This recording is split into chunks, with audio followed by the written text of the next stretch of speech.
السلام علیکم ورحمۃ اللہ وبرکاتہ۔ اندلس کے میدان جنگ میں تازہ دم اور جوان سال طارق بن زیاد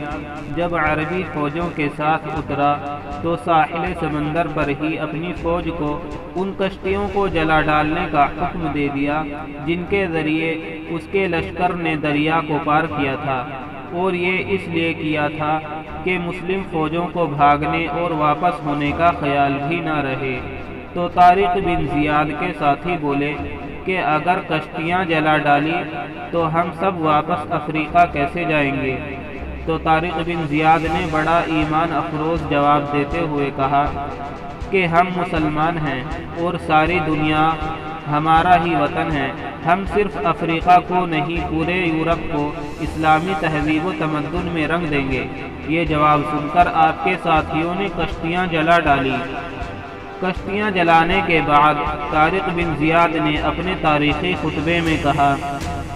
ایھا الناس این المفر البحر من ورائکم وعدو وامامکم ولیس لکم واللہ الا الصدق والصبر۔ لوگوں، راہ فرار کوئی نہیں، سمندر تمہارے پیچھے اور دشمن تمہارے سامنے ہیں۔ اب خدا کی قسم، صبر و ثبات اور سچے مجاہدانہ ذوق و شوق کے سوا تمہارا کوئی ساتھی نہیں۔ اس شعلہ نوائی نے فوج کو دل و جان سے تیار کر دیا، اور پھر انہوں نے قوت ایمانی سے کفر کے ظلمت کدے کی اینٹ سے اینٹ بجا دی۔ اس کے بعد مسلمانوں نے اندلس پر 800 سال تک حکومت کی۔ دوستوں، آپ کو اس عظیم جرنیل کے ایمان افروز جواب سے معلوم ہو گیا ہوگا کہ ان کے دل میں اپنے رب کی رضا کی خاطر اور اسلام کی سربلندی کے لیے ایمان کا کیسا لاوا پک رہا تھا۔ شاعر مشرق علامہ اقبال نے بھی اس دعا کو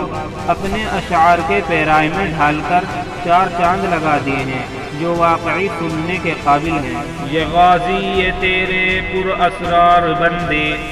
جنہیں تو نے بخشا ہے ذوق خدائی، دو نیم ان کی ٹھوکر سے صحرا و دریا، سمٹ کر پہاڑ ان کی ہیبت سے رائی، دو عالم سے کرتی ہے بیگانہ دل کو، عجب چیز ہے لذت آشنائی، شہادت ہے مقصود مطلوب مومن، نہ مال غنیمت نہ کشور کشائی، خیاباں میں ہے منتظر لال کب سے، قبا چاہیے اس کو خون عرب سے، کیا تو نے صحرا نشینوں کو یکتا، خبر میں نظر میں اذان سحر میں، طلب جس کی صدیوں سے تھی زندگی کو،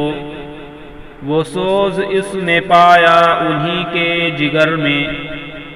کشادے در دل سمجھتے ہیں اس کو، ہلاکت نہیں موت ان کی نظر میں، دل مرد مومن میں پھر زندہ کر دے، وہ بجلی کی تھی نعرہ لا تذر میں، عزائم کو سینوں میں بیدار کر دے، نگاہیں مسلمان کو تلوار کر دے۔